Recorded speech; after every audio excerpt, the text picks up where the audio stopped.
आज हम लोग बात करेंगे लखनऊ यूनिवर्सिटी के बीएड फोर्थ सेमेस्टर के इंटर्नशिप के बारे में। तो इंटर्नशिप में यहाँ पर आप देख रहे होंगे कि आपको 8 पॉइंट दिए गए हैं, जिनको ध्यान में रख के आपको फाइल बनानी है।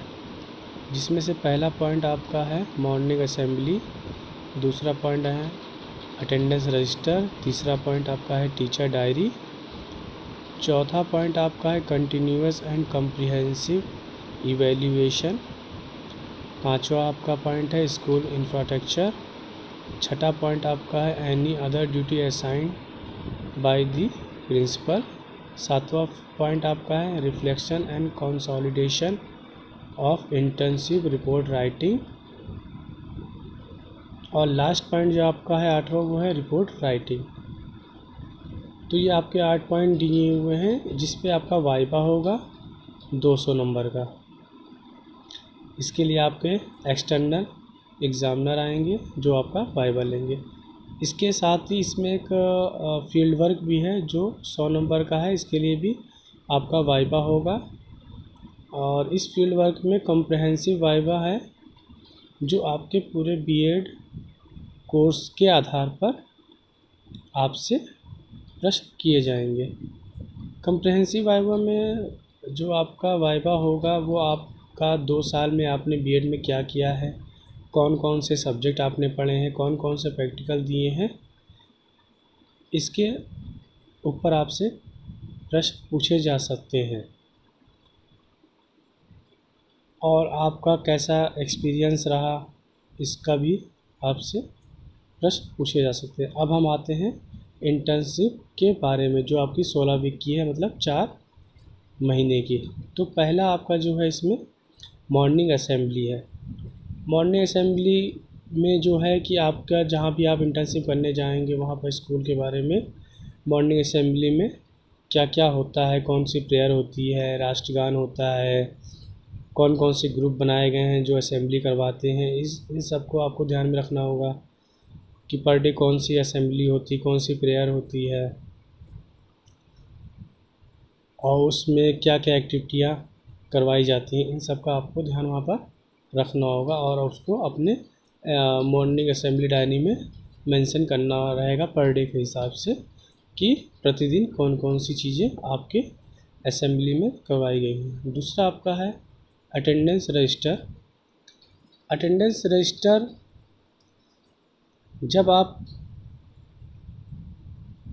स्कूल में जाते हैं तो वहाँ पर आपसे अटेंडेंस रजिस्टर बनवाया था। ये आपके कई प्रकार के हो सकते हैं, जिसमें आपका टीचर अटेंडेंस रजिस्टर हो गया और आपका प्रिंसिपल हो गया, क्लर्क हो गया। तो कई टाइप के होते हैं, इसके बारे में भी आपको लिखना रहता है कि अटेंडेंस रजिस्टर क्या होता है, कितने प्रकार के होते हैं, इनका कार्य क्या क्या होता है। उसके बाद आप तीसरा पॉइंट है आपका टीचर डायरी। तो टीचर डायरी जो होता है उसमें टीचर के प्रतिदिन का लेखा जोखा उसमें होता है कि प्रतिदिन उसने कौन कौन सी क्लास लेनी है, क्या क्या सब्जेक्ट उसको पढ़ाने हैं, कितना उसका वर्क हो चुका है और कितना और कौन से उसको वर्क करवाने रहते हैं, इसके बारे में उसको टीचर डायरी में डेली उसको मेंशन करना रहता है। इसके बाद आपका चौथा पॉइंट है कंटिन्यूअस एंड कम्प्रिहेंसिव इवैल्यूएशन। मतलब आपको यहाँ पर इसका मतलब होता है सतत एवं बोधात्मक मूल्यांकन। इसमें जो आपका है कि आप किस तरह से बच्चों का इवैल्यूएशन करते हैं, उसका मूल्यांकन करते हैं। एक होता है आप लगातार उस पर निगरानी रख करके उसको वॉच करके उसको इवैल्यूएशन करते हैं, और दूसरा होता है कि आप एग्ज़ाम के द्वारा या किसी एक्टिविटी के द्वारा उसका इवैल्यूएशन या मूल्यांकन करते हैं। इसके बाद नेक्स्ट पॉइंट जो आपका है वो है स्कूल इंफ्रास्ट्रक्चर। इसमें स्कूल के बारे में आपको पूरी जानकारी देनी थी, स्कूल की बिल्डिंग कैसी है, क्या क्या वहाँ पर सुविधाएं हैं, क्या क्या बच्चों को सुविधाएं प्रदान की, टीचरों को क्या सुविधाएं प्रदान की गई हैं। तो इस सब के बारे में आपको वहाँ पर लिखना होगा, कितने प्रकार की स्कूल बिल्डिंग होती हैं, सबके बारे में भी आपको लिखना रहेगा। इसके अलावा फिर आपका छठा पॉइंट जो है वो any other duty assigned by the principal, मतलब प्रिंसिपल के द्वारा कौन कौन से काम आपको दिए गए हैं एज ए इंटर्नशिप जब आप जो करते हैं, तो आपने वहाँ पर जो भी आपको वहाँ पर वर्क कार्य दिए जाएंगे वो आपको वहाँ पर करने रहेंगे। सातवां पॉइंट जो आपका है वो रिफ्लेक्शन एंड कंसोलिडेशन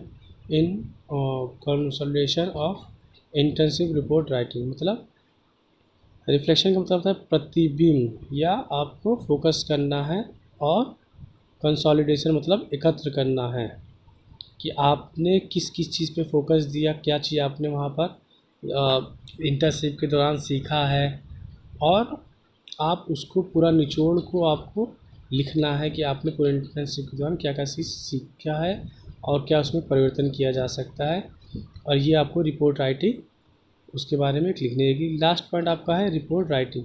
तो रिपोर्ट राइटिंग जो है आपकी वो 16 वीक की लिखी जाएगी कि पर डे आपने वहाँ पर कौन कौन से वर्क लिए, कितनी क्लासेस की, और उसके अलावा जो प्रिंसिपल ने आपको वर्क दिए उसको कैसे किया आपने, तो ये सब के बारे में आपको उसमें लिखना रहता है। दूसरी चीज़ जो उसमें ध्यान देना है वो ये देना है कि आपको जितने भी पॉइंट हैं इनके बारे में पहले इनकी थ्योरी लिखनी है। थ्योरी लिखने के बाद आपको उसके बारे में जो आप वहाँ पर वो कार्य करेंगे उसके बारे में फिर आपको लिखना रहेगा।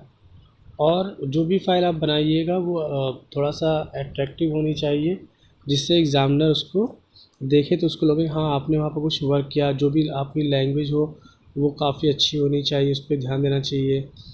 फाइल बनाते समय देखें कि ज़्यादा गलती नहीं होनी चाहिए। सजावट का विशेष ध्यान रखना चाहिए। कलर पेपर यूज़ करने चाहिए, फ़ोटो यूज़ करने चाहिए।